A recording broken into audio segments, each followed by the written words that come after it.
I'm Catherine O'Melia. I am the service chief for VA Palo Alto Prosthetics. I'm a Marine Corps veteran from the years of 2000 to 2004. I was on active duty. I'm Odette Harris, and I am a professor of neurosurgery. I'm the director of brain injury at Stanford. I'm also deputy chief of staff of rehabilitation here at the Palo Alto VA. My name is Sherry Wren. I'm a general surgeon. I'm the associate chief of surgery, and I'm the head of general surgery here. I'm a Stanford professor, vice chair of our department, so I'm in the leadership of the Department of Surgery, site director for graduate medical education, which is our residency program. Residents get the vast majority of their robotic surgery training in this VA. Prosthetics is actually the pharmacy of stuff. That's the easiest way to put it. What everyone believes it is just artificial arms and legs and things like that. Those aren't all of our patients.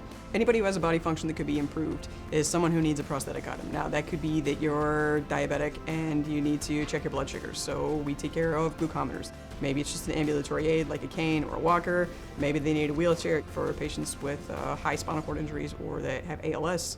All of those items are our prosthetic items. We get nearly 500 consults a day. Thankfully, I had a military background, and I understood leadership in a different way than they teach in lots of other places. We're going to set standards. We're going to say, this is my expectation of you, and this is how we're going to get there. And making sure that we always put the patient as the number one thing. Palo Alto VA is just an incredible place. It's unique, I think, in many ways. Let's take traumatic brain injury. We're one of 5 polytrauma centers in the country, focusing on recovery from traumatic brain injury secondary to blast, what we've termed as polytrauma within the VA system. We have just the entire spectrum of offerings from inpatient and acute care to the transitional programs where patients are going from acute to sort of independence or progressive independence. We rank in the top 3% of the entire country when it comes to rehabilitation. So we know for certain that the care that we're delivering is outstanding, and the collaboration with Stanford as a VA helps us do that. It keeps us on this, sort of, people say, the bleeding edge or the cutting edge of innovation. We're working with the best and brightest in all realms.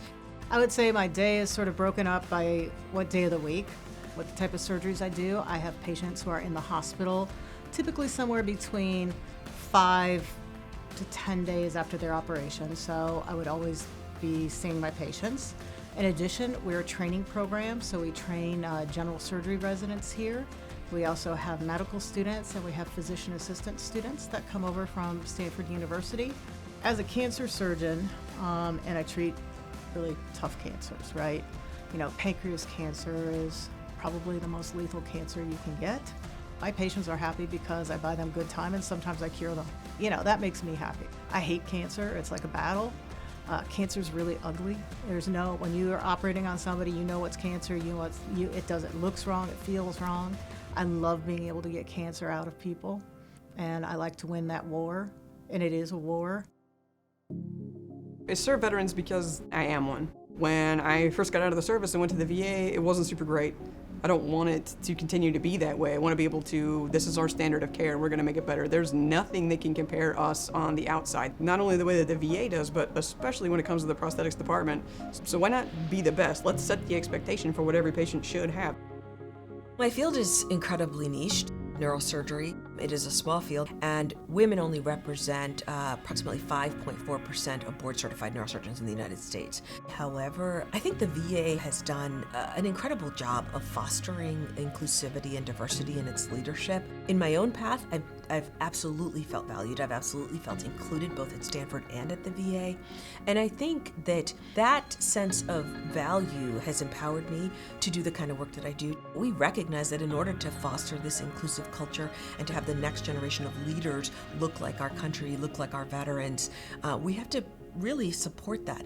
Our veterans are more diverse than ever, and I think it is our responsibility to better understand that and to tailor our clinical offerings to meet those needs wherever and however they present in our population.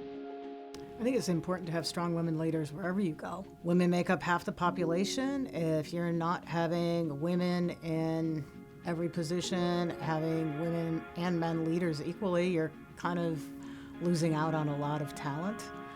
I also think that everybody brings something different to the table. I don't think that patients can only be treated by someone that looks like them.